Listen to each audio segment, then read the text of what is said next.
Hey party people, it's Casual Sunday in my wares. I got my coffee, I got my recycled bags right here. We're at the Hillcrest Farmers Market. I'm gonna give you 3 chef tips when going to a farmer's market. Tip number 1, if you're like me, you're a tree hugger, you like sustainability, farm to table, knowing where your food comes from, then you're gonna use recycled bags.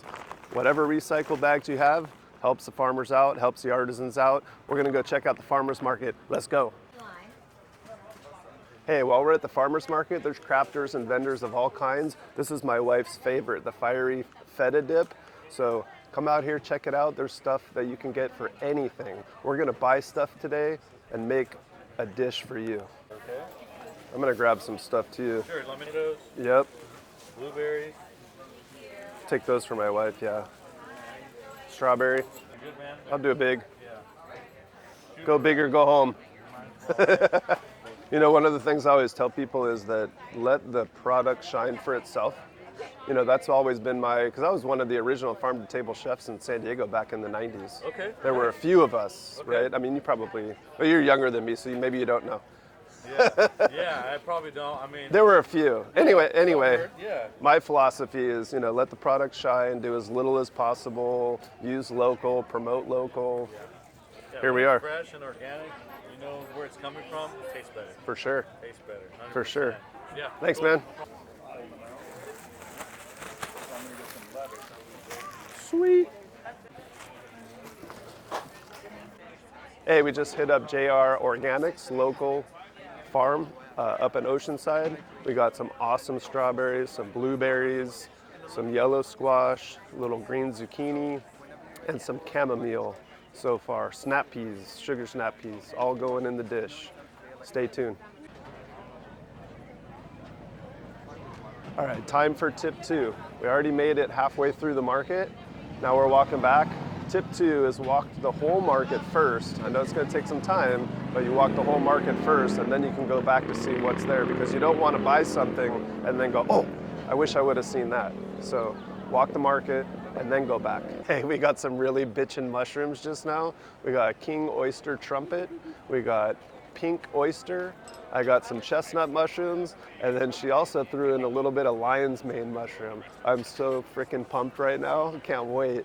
All right, now we got our full bag. Now it's time for tip number 3. Cash is king, baby. Now all these people out here, they're small businesses, small farmers, small artisans. They like cash. They do take Venmo, they do take credit cards. I mean, everyone takes credit cards nowadays, but they still like cash. And you can bargain a little bit. I don't want to say it's like, you know, bargain too much, but they'll give you some extra stuff. They'll take care of you. You take care of them, they take care of you. Howdy. Question for you. So I had my restaurant up here about 2 blocks from here years ago, and I did a couple of chef demos here at the market. Do you know if they're doing those anymore? So we're out here at the Hillcrest Farmers Market on a beautiful Sunday in San Diego. Little history about this market. It's one of the first original markets in San Diego. When we started our restaurant about 2 blocks north of here in 1998, 27 frickin' years ago, I can't believe it. I used to come here every Sunday to get my produce because farmers don't know how to market, they don't know how to deliver, so they didn't have any means of getting the produce to me. So now we have that ability, but still like going to farmers markets. Why? Because there's a feeling of community. Look at all these people out here. It's seasonal. You can make relationships. If you're a starting chef or a starting business owner, you can come out here and meet these small business owners, make relationships, make deals, partnerships, whatever it is. And if you're buying food and produce, you always want to buy stuff that's local. And a couple of reasons. A, it helps the community. And B, where things are grown, it's better for you health-wise because whatever's in the air, whatever's in the ground is normal for you, for us here in San Diego. If you buy things from south of the border, that come from South America, that shipped all across the world, you don't know what's in that area, you don't know what's in that ground, so it's better to buy local. So, love local, love farmers markets. We love our San Diego. This is great. I'm buying flowers for the wife. You know what they say? Happy wife, happy life, baby. Guys, what an awesome time at the Hillcrest Farmers Market. Got my wife some flowers. She made out like a bandit. Wife flowers, got a whole bunch of stuff. Now let's go back to the kitchen and go make some cool stuff. Hey, what's up, party people? We're back at the kitchen now. Wasn't that amazing at the Hillcrest Farmers Market? We got some cool stuff. JR Organics, mushrooms. We got some really cool stuff. So we're gonna get started and prepare this dish. Here we go. All right, we got some really cool stuff right here. Look at this. This is from Mindful Mushrooms. These are the chestnut mushrooms. She gave us these lion's mane mushrooms. This is the pink oyster mushroom. And then this is the king trumpet oyster mushroom. And what we're gonna do with that is we're gonna cut off the cap, and then we're gonna slice these and make a vegan scallop dish. Really cool. So we have our mushrooms there. We have some zucchini and yellow squash. We have strawberry. We have chocolate tomatoes. We have snap peas. We got some chamomile, all from JR Organics. Then we have a little bit of quinoa. So we're gonna keep this healthy, full of protein, gluten-free, and vegan. I got a little Pacific Culinaria pomegranate agave syrup and a little bit of olive oil. So let's get started.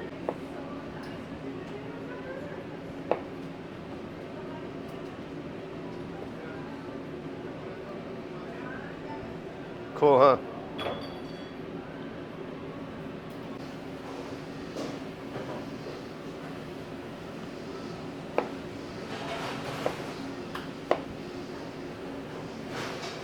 All right, so 2 tips for you. When you're chopping, slicing, dicing, whatever you're doing, make sure that it's the same, very similar size. So if you check out this zucchini and yellow squash right here, they're all very similar in size and in width, right? So we're trying to get the perfect balance, so that way they saute and they cook evenly throughout.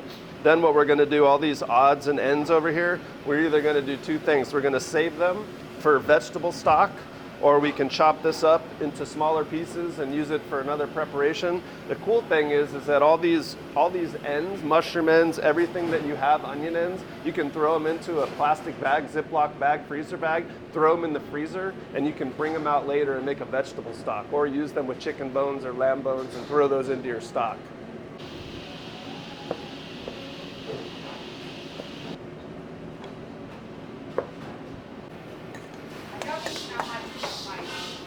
All right, so we're gonna saute all of our stuff.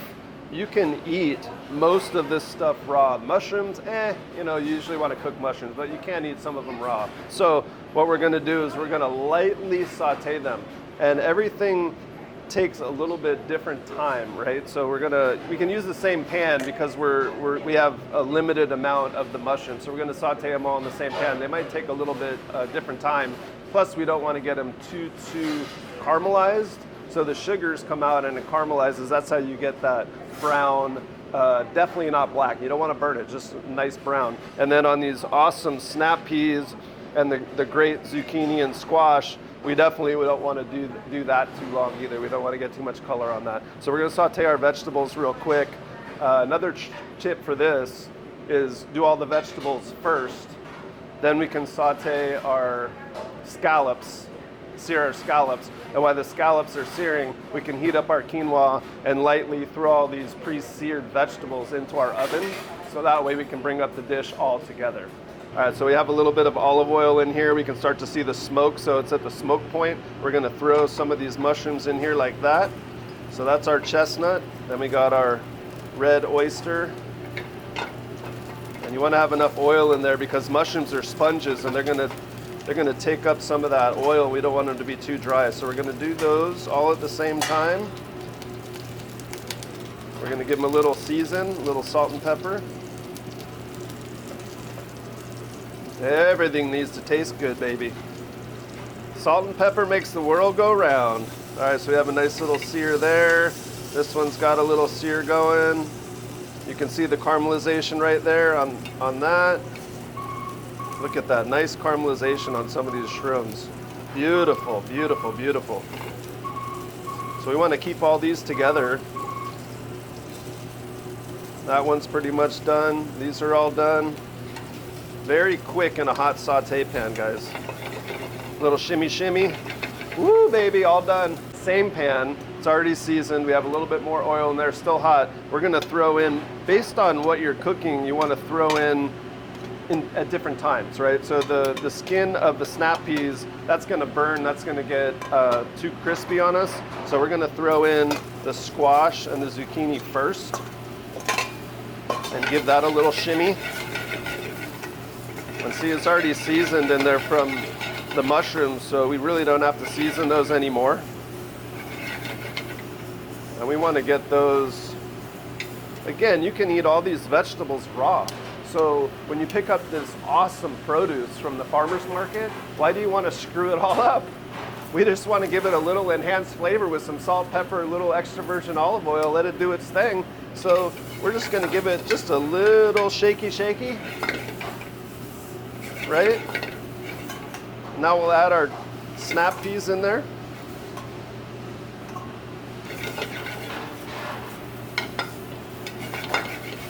And we don't want this to get too colored. We just want to give it a little seasoning. Just real fast, guys. Real hot saute pan. And the beauty of doing it in the commercial kitchen is that I don't have to clean it. I've got people that clean. So when my wife asks me to cook at home, I got to clean everything myself. All right, so this is pretty much done. You can see a little bit of coloration right here on the yellow squash.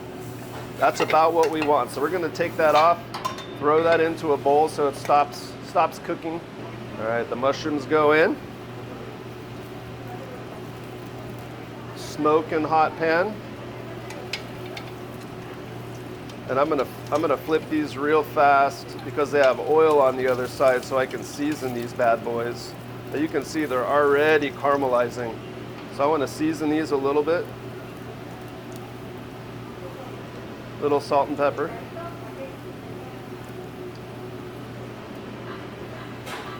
There's a little bit of oil in there.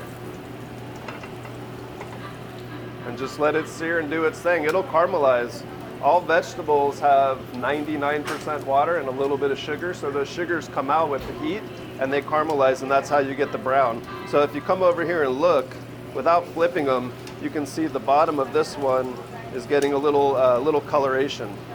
So unlike scallops, these mushrooms have to cook a little bit longer to cook through. So we're gonna leave that on there for maybe another 10 seconds or so. Then we're gonna flip those bad boys.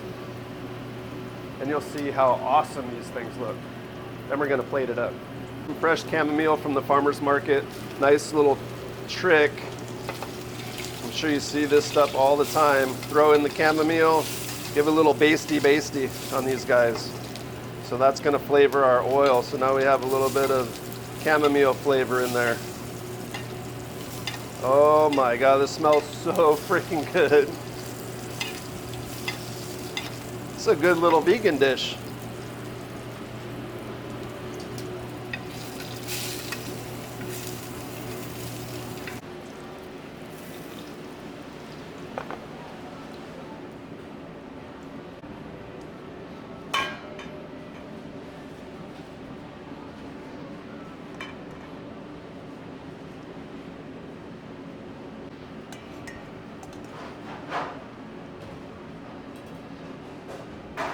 All right, now I cooked a little bit too much vegetable for this one dish, but you kind of have to weigh out, how much you're doing, how much you're prepping, so forth and so on. But check out this dish. Look how cool this looks, right?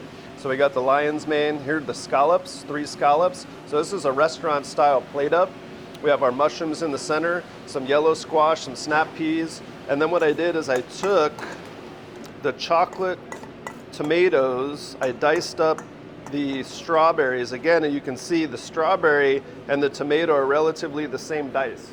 So when you're making salsas, when you're dicing things, when you're slicing things, everything needs to be the same because you want it to be a tomato strawberry, not a tomato with a hint of strawberry or vice versa. So if you are doing a tomato with a hint of strawberry, then you would do the strawberries a little bit smaller, but we wanted to make this nice little relish. So we're gonna do a little bit here on one scallop, a little bit here on the second scallop, a little bit here on the third scallop, and then we have a nice little chamomile flour for our garnish.